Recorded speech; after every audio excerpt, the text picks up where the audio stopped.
Então, agora nós vamos começar com a palestra do Caleiso.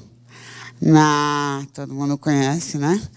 A gente vai falar sobre um tema justamente que vem à tona cada vez mais, principalmente depois de 2020, que é o burnout. Bom dia!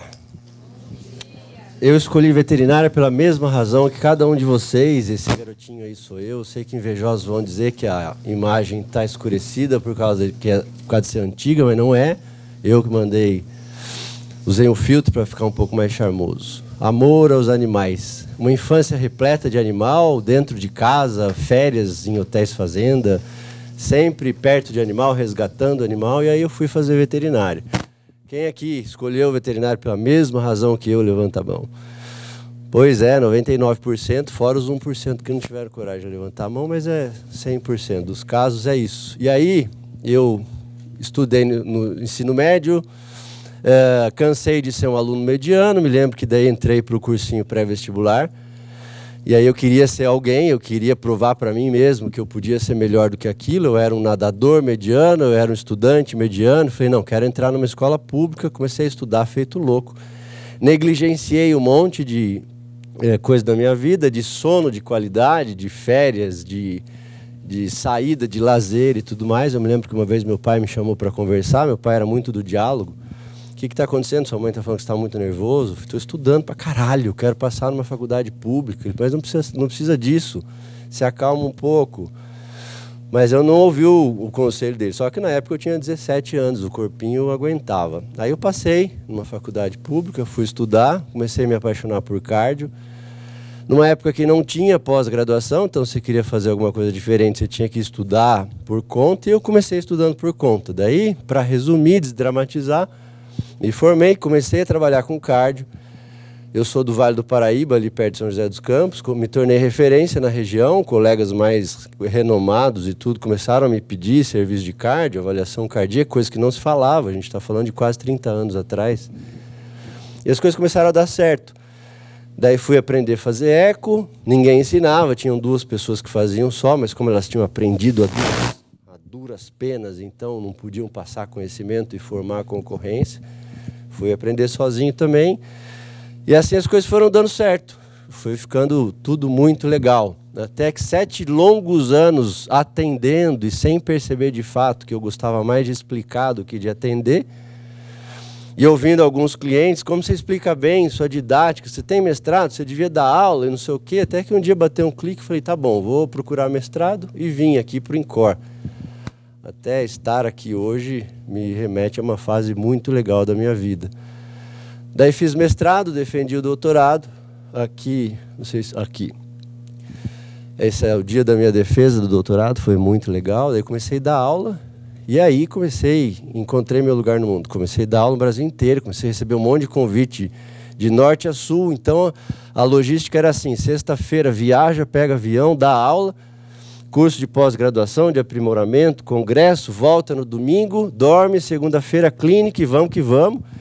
E as pessoas falam, Caleiso, e eu dizia, que isso, eu gosto, isso eu nem sinto, isso não é trabalho para mim, dar aula e explicar, porra, e depois estar na clínica perto dos animais, sensacional, Caleiso, imagina, lá vem você, Caleiso, você para com isso, que besteira, até que pela segunda vez eu negligenciei um monte de coisa, negligenciei sono, lazer, férias, comida, exercício físico e tudo que a gente sabe que precisa fazer, até que um dia a conta chega e eu não tinha mais 17 anos nessa época. Então, chegou a conta, ó, depois de tudo dar muito certo, o que aconteceu? Burnout. Um problema pessoal, aliado a toda essa logística ferrada de acordar cedo, trabalhar, viajar e depois voltar.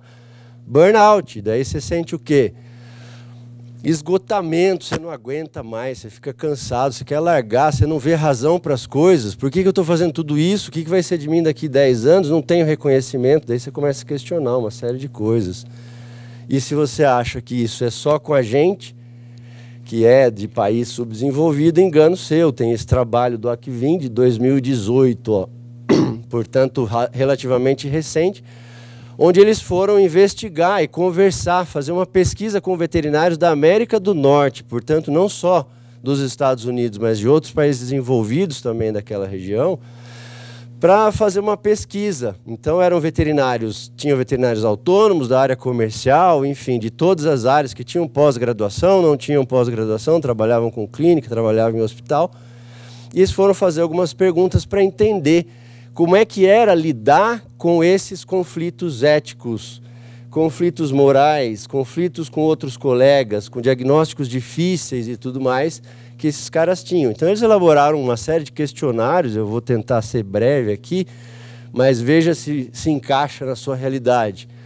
Com que frequência você tem um conflito de opinião com o dono, com o tutor, no tratamento que você está estabelecendo? Você prescreve alguma coisa, ele diz, ah, mas eu não quero porque é caro, porque é longe, porque eu não quero ir para o especialista, eu quero que seja você, e você não tem habilidade para lidar com aquilo. Algumas vezes, frequentemente ou sempre, soma aqui, dá quase 85% dos colegas responderam que sim. Outras perguntas, eu só selecionei alguém. Com que frequência você é pedido para fazer alguma coisa errada dentro da sua prática clínica? Seja uma conduta clínica, seja uma conduta não ética ou qualquer coisa assim. Se você pega aqui, algumas vezes ou frequentemente, soma aqui, dá quase 50% dos colegas responderam que sim. Outras perguntas. Com que frequência você se sente estressado ou ansioso com relação ao seu trabalho, pela rotina? E aí, vamos lembrar daquele meme, né? Escolha alguma coisa que você ama e você não precisará trabalhar um dia sequer da sua vida. Eu tenho vontade de enforcar quem escreveu e quem posta uma coisa dessa, porque eu gosto de bicho, mas eu tenho que lidar com o estresse do tutor, eu sou cobrado todo dia, eu adoro dar aula, mas às vezes o veterinário se comporta como tutor, cobrando coisa que, calma, peraí, ainda não deu tempo. Então não é dessa forma que funciona. Com que frequência você se sente ansioso ou estressado? 34, 43 mais 9. A maioria dos profissionais. Quem aqui se sente eventualmente estressado dentro do seu trabalho? Pode levantar a mão, ou assim, ou assim. Ou as duas. Quer os pés também? Levanta os pés também. Com que frequência você é pedido para fazer coisas das quais você não tem habilidade no seu trabalho? Nossa, eu detesto dermato desde que eu me formei, mas teve alguns anos que eu tive que atender ainda dermato. Coitado dos animais que eu atendi dermato. Porque algumas vezes eu não consegui falar, não é minha praia, não consigo. Ou emergência, eu não gosto de emergência, mas eu estou lá no plantão, chega emergência, vai dizer o quê? Que você não atende, que você não sabe o que fazer, que você se sente ansioso demais, estressado demais. Então não é só com a gente, isso é no mundo. E daí depois, a conclusão, a gente já fala disso. Com que frequência você discorda, eventualmente, de outros colegas a respeito de um caso que você está manejando? E aí começa a ter aquela disputa. Não, tem que fazer isso, não, tem que fazer aquilo. Não, mas eu não concordo. Não, mas o caso é meu. Não, mas você me indicou. E aí, com que frequência? Olha só. Metade, pelo menos, dos colegas. E aí entra uma outra questão que eles também perguntaram. Agora, então tá bom, todo mundo se sente ansioso, todo mundo se sente estressado, você tem desafios na prática clínica que você tem que lidar. Afinal de contas, a nossa profissão é a mais linda do mundo e a mais emocional também. Sim ou não? Porque você está lidando com a vida de um animal que é filho do tutor e que você também ama, é por causa dele que você está ali. Às vezes você tem que fazer uma eutanásia e você não gosta, você perde o dia, sim ou não? Mas você tem que fazer. Você tem que propor uma eutanásia. Aquilo dá aquele conflito, aquele rombo no estômago da gente. Então, assim, é linda, mas é estressante pra cacete, não dá para dizer que não. Aí eles perguntaram o seguinte, então vamos entender o seguinte, você já fez algum treinamento para lidar com essas questões não técnicas na veterinária? Dá a resposta, hein, Carol? Não, nenhum. Quase 80%. Não tinha feito nenhum tipo de treinamento para lidar com essas questões.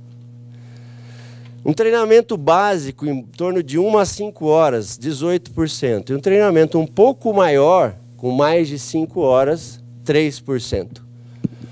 É muito pouco. E daí, por que cargas d'água que a gente acha que tem que fazer um monte de curso de pós-graduação, um monte de curso disso, daquilo, de aprimoramento, de não sei o quê, e acha que essas coisas a gente consegue lidar com o nosso background de vida. Não consegue.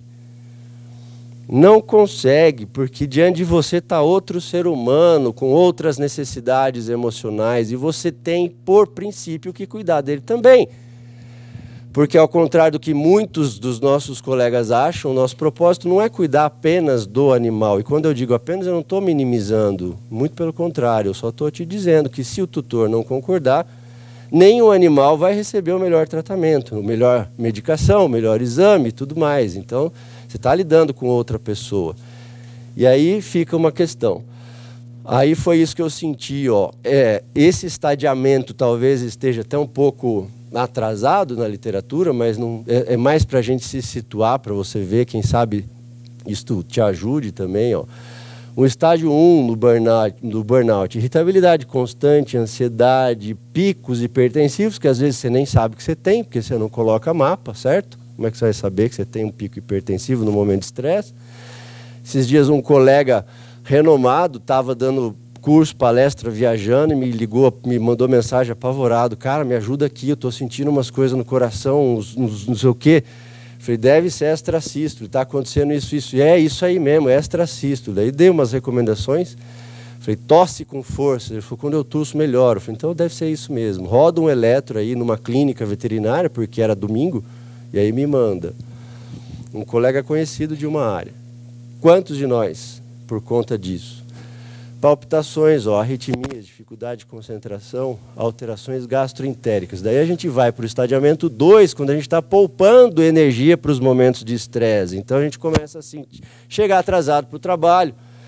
Você não tem mais prazer, você começa a aumentar os períodos de break, então você sai para tomar um café, demora para chegar um pouco mais, você já fica com aquele estresse só de imaginar o que vai acontecer, fica mais resistente a mudanças, redução de libido, começa a alterar comportamento e começa a abusar das coisas que dão um certo prazer para poder buscar pelo menos um conforto emocional.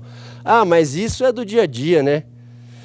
Qual profissional em cidade grande, então, que não passa por isso? Isso é normal, não é normal. Lembra do Caleiso? Eu não, mas eu adoro o que eu faço, é só cansar. Caleiso, cuidado. E depois, quando a gente começa a economizar mais energia, daí o trabalho passa a ser visto como um peso. Você tem redução de imunidade, então você aumenta a facilidade para diarreias, para vírus, gripes, herpes e tudo mais, começa a ter com uma certa recorrência, desordens mentais, fadiga crônica, cefaleias crônicas, vontade de sumir. E às vezes a gente chega aqui, eu não cheguei aqui em pensamentos suicidas, mas você começa a questionar se a vida vale a pena. Você não tem aquele desejo de fazer alguma coisa de fato, mas será que vale a pena ficar aqui para tudo isso? Aí você começa a ter, peraí, tem alguma coisa errada de verdade. Aí minha filha tinha nascido, eu falei, eu não posso deixar. Então já não é mais por mim, daí vira um propósito, daí você arranca energia lá do âmago, se você tem filho, filha, humano ou pet, você sabe do que eu estou falando. Daí vamos recorrer, vamos fazer alguma coisa. E por que a gente acha que tem isso? Muitos de nós, e a própria literatura médica durante um tempo, romantizou esse processo. Ah, sabe o que é? Pessoas que têm muita empatia são mais propensas a isso. Então fica bonito de ver. Nossa, eu sou muito empático, eu sofro muito com o seu problema, com o problema do tutor, com o problema do animal, porque eu amo muito o animalzinho que eu faço. Até que começaram a aparecer trabalhos e falaram, não é bem assim não. E aí eu tenho tranquilidade para falar porque eu tive burnout. Então eu sei quem é mais propenso a desenvolver a síndrome do burnout. Não são pessoas mais empáticas. Todo mundo tem empatia. O ponto aqui é entender como é que ela funciona. E aqui na região central do cérebro tem uma estrutura chamada ínsula, que mapeia todos os órgãos, todas as vísceras lá no cérebro. Mais ou menos, mal comparando, talvez você se lembre dessa estrutura no córtex somatosensorial, que representa todos os membros. Parece que isso até já caiu por terra, mas fica mais fácil explicar dessa forma. Então a gente tem um mapeamento no córtex somatosensorial de todos os nossos membros e tem também de todos os nossos órgãos, e dos nossos órgãos esse mapeamento é feito na ínsula, que é uma estrutura que processa, então, dor visceral e que processa outras coisas, calor, processa as emoções também. O que os caras começaram a entender? A gente estava falando do quanto da empatia reflete na questão do burnout e por que algumas pessoas são mais propensas ao burnout do que outras.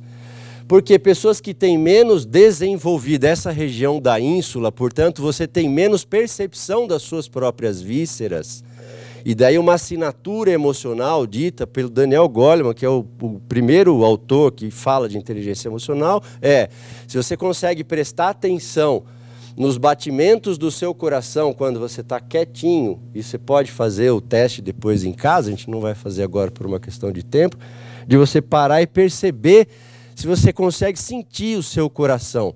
Isso é sinal que a sua ínsula é razoavelmente desenvolvida para perceber sinais sensoriais das vísceras. Só que essa região é o mesmo local que processa as emoções. Então, se você consegue perceber as batidas do seu coração, teoricamente você consegue ter uma boa noção do seu status emocional.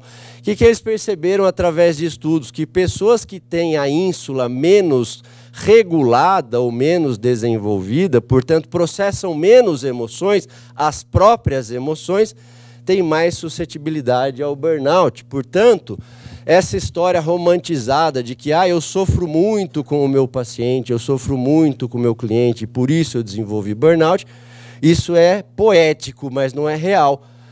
Aí eles começaram a entender que as pessoas mais propensas ao burnout são as pessoas que têm uma empatia disfuncional. Ou seja, eu não tenho percepção direito das minhas próprias emoções e por isso eu permeio demais as emoções alheias do meu tutor. Então, por isso eu me envolvo demais com o problema do tutor, com o problema de outras pessoas, me ofendo demais, me agrido demais, aceito qualquer porcaria para a minha vida, basicamente isso. E isso me coloca dentro de uma percepção mais perigosa para o burnout. E outra questão é, para você testar, e a gente vai fazer um teste bem rápido, é o quanto você percebe das emoções alheias. Só que se você só vai perceber a emoção alheia, se você tiver uma percepção das suas emoções. Foi esse trabalho que eles fizeram. Eles davam rostos rapidamente, feições para as pessoas enxergarem os outros e elas tinham que dizer o que elas estavam enxergando. Quando correspondia à realidade, isso mostrava uma maior percepção. E aí, de forma lúdica aqui, presta atenção nesse olhar. E aqui estão as quatro alternativas. Eu queria que você falasse, eu não vou ver você falando, mas vou escutar o que a maioria acha. O que essa mulher está demonstrando? Flerte. Hostilidade? Hostilidade. Essa aqui?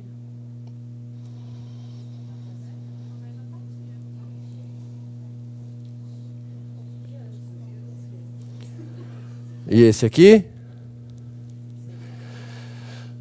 Isso aqui é de um site, que é bem legal para você fazer o teste. Aí, só para não deixar você na curiosidade, as respostas aqui são flerte, ela está flertando.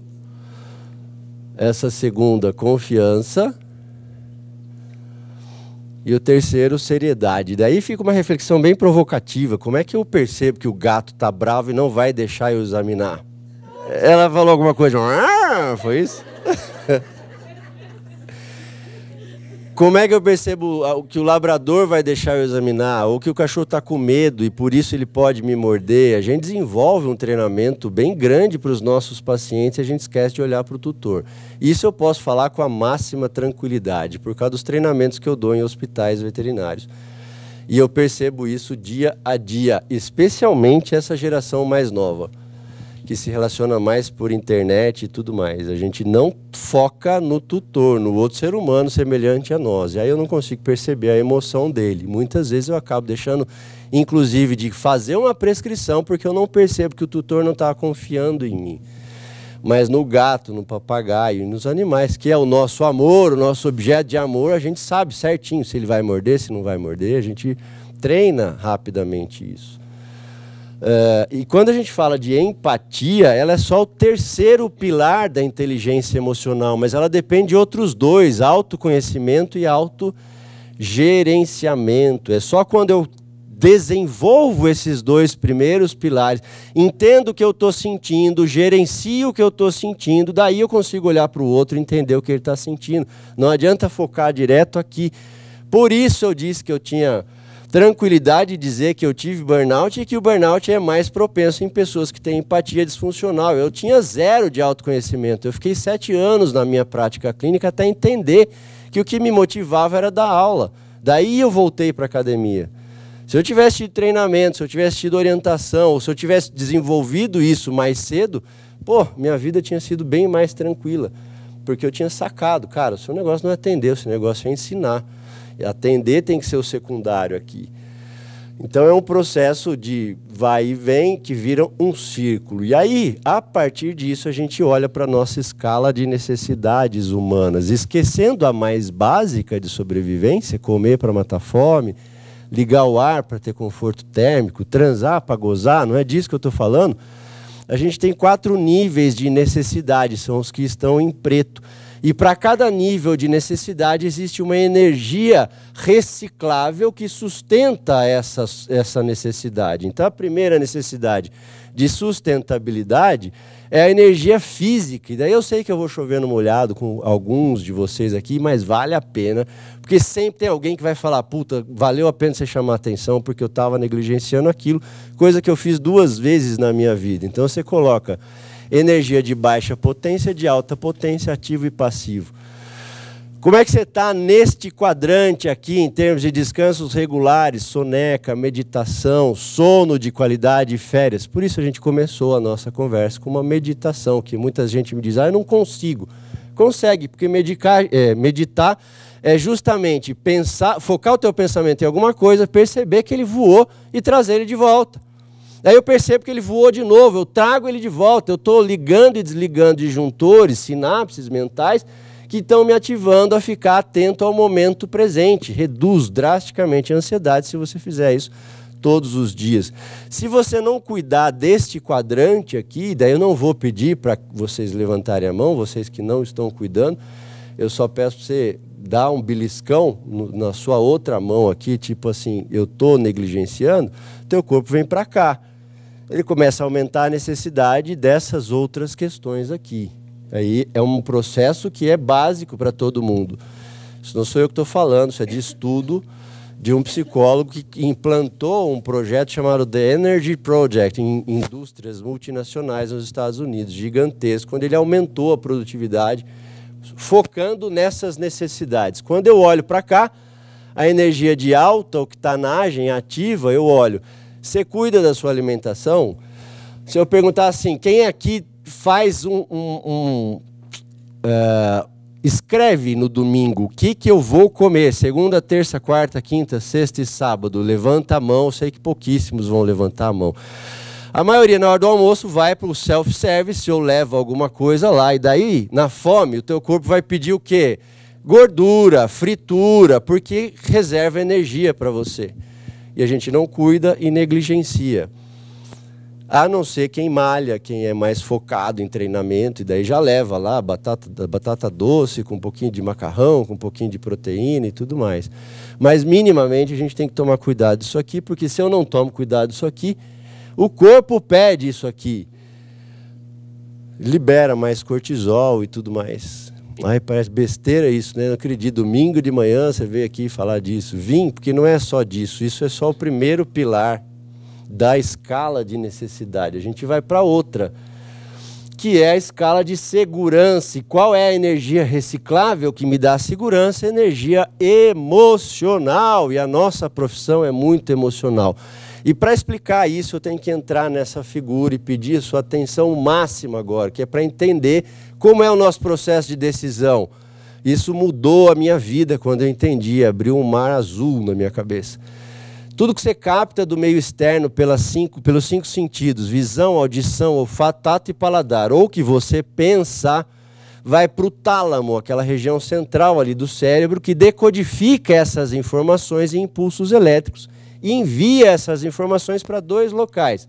Primeiro, amígdalas corticais, a amígdala do grego, amêndoa, 2 estruturas em formato de amêndoa, uma em cada hemisfério cerebral, que tem a grata função de armazenar todas as suas emoções que você gerou na sua vida desde o ventre materno, porque as amígdalas são formadas embriologicamente de forma muito precoce, justamente para que as emoções que a sua mãe sentiu, você já armazene. Isso explica muita coisa. Por que que algumas pessoas não suportam que coloque o dedo na fuça? Fala comigo do jeito que você quiser, mas não levante o dedo para mim, que eu não sei o que me acontece, que eu fico enlouquecido. Quem aqui, além de mim, não suporta? E outras pessoas estão fazendo igual o cavalo, caga e anda. Pode apontar o dedo se quiser, eu não estou nem aí. Talvez a minha mãe, a sua mãe, não sei se é sua também. Você levantou a mão? Você é brava? Tá. Tenha passado por uma situação assim. Então, de novo, tudo que eu capto das vias sensoriais ou que eu penso, o cérebro manda para as amígdalas. Daí, ele compara. Então, fica uma conversa interior. Nossa, a última vez que a gente passou por isso foi do caralho. Daí ele evoca uma emoção positiva. Nossa, a última vez que a gente passou por isso deu ruim. Você evoca raiva. Nossa, a última vez que aconteceu isso deu... Nossa, aí você evoca medo. E daí você evoca uma emoção. Onde eu quero chegar?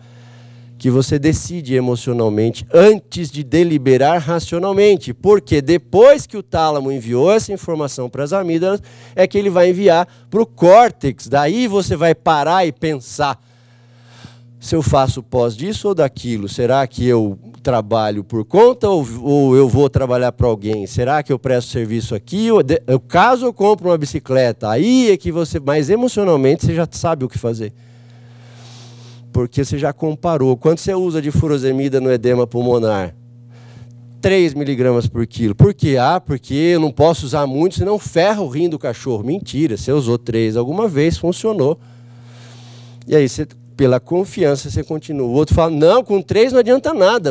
Eu quero enxugar esse bicho mais rápido. Então eu uso 6. A dose é elástica, de 1 a 8 miligramas por quilo, CID, BID, KID, TID.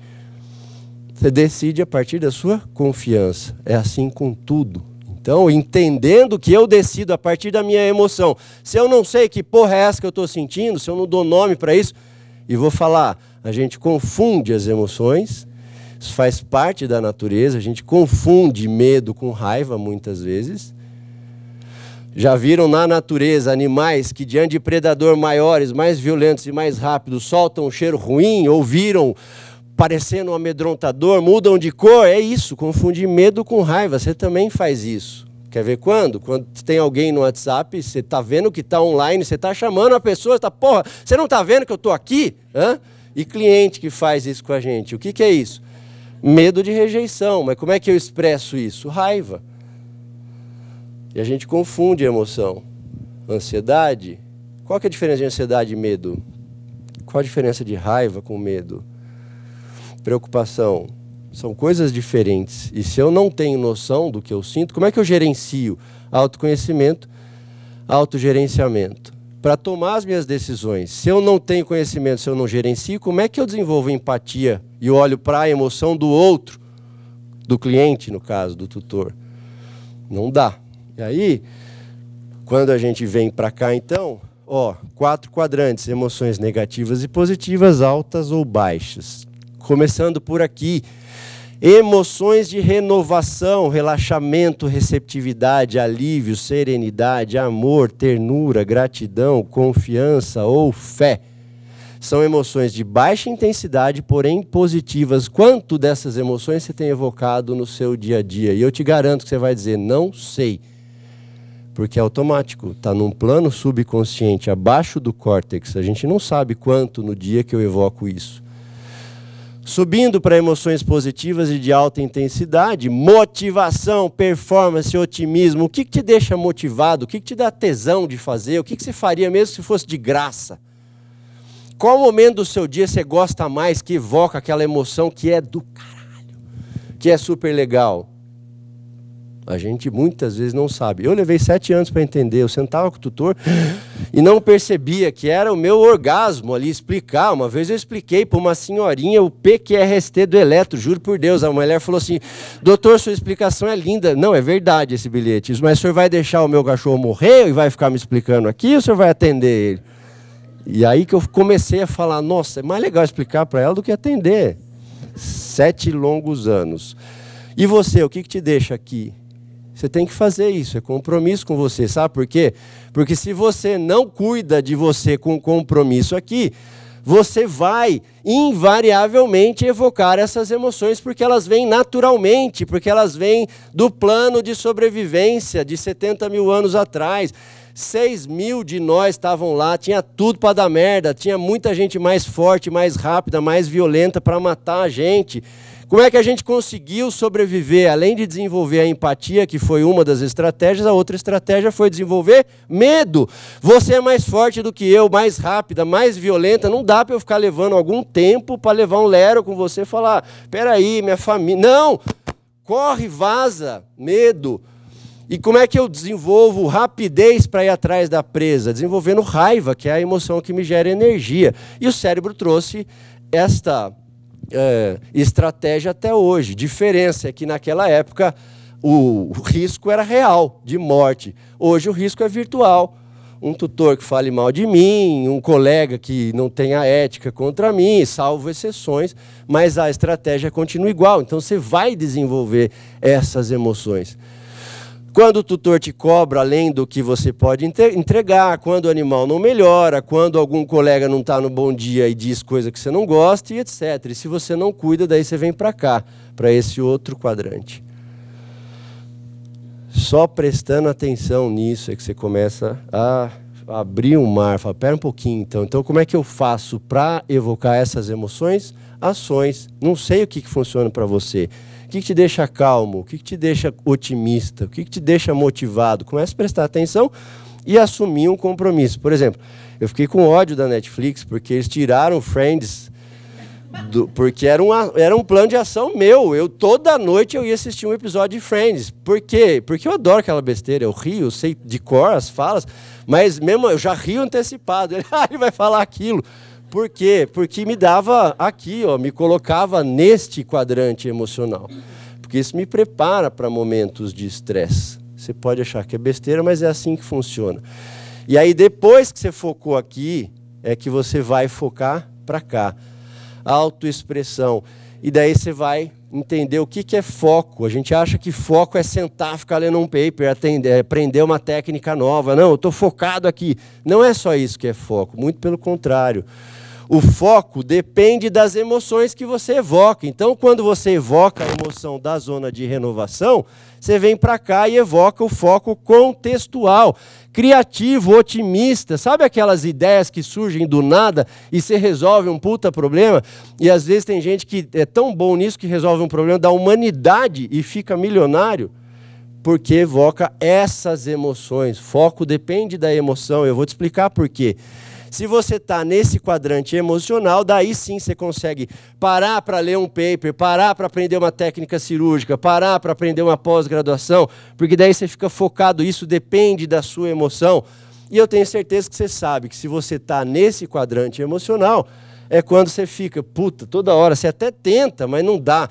O WhatsApp te chama, a rede social te chama, alguém te chama, não estou conseguindo, porque o problema fica reverberando, aquele cagaço, aquele cliente que te xingou, aquele exame que você errou, aquele laudo que você não entregou, e daí tira você do foco. E, óbvio, se você está aqui, daí você vai para um foco completamente disperso, daí você não quer mais. Você liga o Ctrl F e fala, não dá, não quero mais, deixa tudo para lá, bota tudo a perder, e é isso que acontece. Olha o custo do burnout na veterinária nos Estados Unidos por ano. 2 bilhões de dólares. Por turnover, por erro diagnóstico, por falta em trabalho e tudo mais. Seria interessante que os veterinários treinassem inteligência emocional, treinassem aptidões, competências diferentes das competências técnicas para lidar com essas questões que a gente passa no nosso dia a dia. E daí, quase acabando, você começa a entender que é uma escala de necessidades. Eu cuido do meu físico, que me dá sustentabilidade, porque isso vai me dar base para cuidar das minhas emoções. Ou quem além de mim, quando está cansado, fala... parece que é uma nuvem negra na sua cabeça. Você fala, fica tudo pior, eu não consigo... É melhor não tomar decisão, porque o cansaço abala a minha emoção. Outros, quem tem fome, quando eu estou com fome, é muito pior. Cada um é de um jeito, mas é o quê? A emoção depende da sustentabilidade física. O meu foco depende do meu emocional, que depende do meu físico. E por último, a gente vai para a nossa maior escala hierárquica de necessidade. Significância. Todo ser humano precisa se sentir importante dentro do seu nicho. Família, comunidade e trabalho. É uma necessidade. Por isso que grandes empresas fazem o que estão fazendo por vocês hoje aqui. Bota você aqui, vem cá, vamos conversar, vamos te dar treinamento e etc. para você melhorar. Por quê? Porque isso já é sabido e cada vez mais tem sido trabalhado dentro do mundo corporativo. A importância que cada um tem dentro da sua segmentação. Como é que é a energia renovável que me dá significância? Espiritualidade. E aí não se trata de religião, se trata de eu colocar o que eu tenho de melhor a serviço do outro. O que você faz de melhor? Qual é a tua especialidade? Aquilo que você mais gosta? Quais são os seus pontos fortes? De temperamento e de aptidões técnicas. É só quando eu que boto a mão aqui de vez em quando. É só quando eu cuido do físico, do emocional, do mental, é que eu consigo dar o meu melhor para o tutor. E daí eu consigo separar, eu sei, eu sofro, eu sei que você está sofrendo, eu entendo, é um momento de eutanásia, é um filho para você, mas aí eu tomo conta de mim. Eu sei, dá um break aqui, ó. Isso é seu, eu sinto muito, o que eu puder fazer por você eu faço, mas é até aqui. Porque se eu abro as fronteiras por não ter essa noção do que eu sinto, de como eu faço, eu capto o que é teu também, e daí fica pesado pra cacete. Daí não tem Cristo que aguente, não tem ser humano que aguente. E aí, quando a gente olha a escala mais baixa de necessidade, isso é o que nos dá o senso de felicidade, que é efêmera. É o gozo depois que você transou, é a fome que você matou depois de comer. Acaba, são momentos de felicidade. É muito diferente de quando você alcança o último nível que te dá propósito. Por que que eu faço o que eu faço? Por que que eu estou aqui? Por que que eu acordo 6 horas da manhã num domingo para vir aqui? Porque eu não quero que vocês passem pelo que eu passei. Que burnout é desesperador. Você chega literalmente no fundo do poço. Você não aguenta mais. Mas é só passando por todo esse processo para você poder fazer isso. Para terminar, uma frase do Nietzsche que eu adoro. Aquele que tem um porquê para viver consegue enfrentar quase todos os como. Por que que eu vivo? Por que que eu estou aqui? É isso que nos dá o senso de significância. Se você não me segue ainda, na falta de uma, são 2 redes sociais, Facebook, Instagram e YouTube. Nesse canal aqui eu falo sobre esses assuntos. Tem cursos, treinamentos e tudo. Nesse aqui eu falo de cardio, aqui é meu WhatsApp, o grande barato. Isso tudo é a gente poder conhecer um pouco mais cada um de nós, para a gente poder se relacionar. Eu quero imensamente agradecer o convite da Petcare, da Fernanda, muito gentil, que me tratou com muita destreza. E agradecer a Beringer Ingelheim, minha parceiraça, que também estou aqui por causa deles. Cadê a Amanda?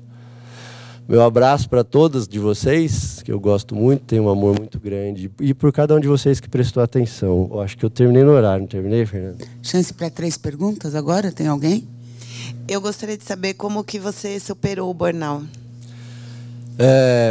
O meu burnout foi pelo seguinte, eu estava num estresse físico, porque eu estava já há alguns anos trabalhando direto, rodando final de semana, viajando para todo canto do Brasil, voltava, tinha clínica e tudo mais. Ou seja, negligenciei o básico, daí tive um problema pessoal, que abriu porta daí. E aí eu não me conformava de estar me esforçando tanto, de estar passando por tudo isso. Daí eu entrei num processo de autoconhecimento. Eu fiz e faço terapia até hoje, só que é um tipo específico de terapia, chama terapia cognitivo-comportamental. E fui buscar formação em coaching, que não tem nada a ver com você pode, não é nada disso. Coaching não é isso. Sei que virou um termo banalizado, e não existe coach de relacionamento, de não sei o quê. Coaching é uma metodologia séria que é oriunda da terapia cognitivo-comportamental. E quando você faz a formação, você também passa pelo processo, que são processos de perguntas. Perguntas focadas para eu entender o meu processo emocional, para eu entender o que funciona, o que não funciona para mim, para desenvolver esses planos de ação, Roberto. Então, quando eu brinquei que eu via Friends toda noite, e isso era um compromisso meu, isso é verdade. Porque são ações para evocar emoções daqueles dois quadrantes, de renovação e de performance, para me manter preparado para os momentos de estresse que vêm. Eu não preciso esperar, eu não preciso me programar, eu não preciso fazer coisas para que eles venham. Eles vêm.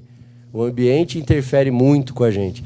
E aí, autoconhecimento é um bichinho que te pica e é para a vida inteira. Nunca mais você larga, porque é muito legal. Você descobre coisas maravilhosas sobre você e coisas horrendas também. Você fala, puta, que bosta, não queria ser assim.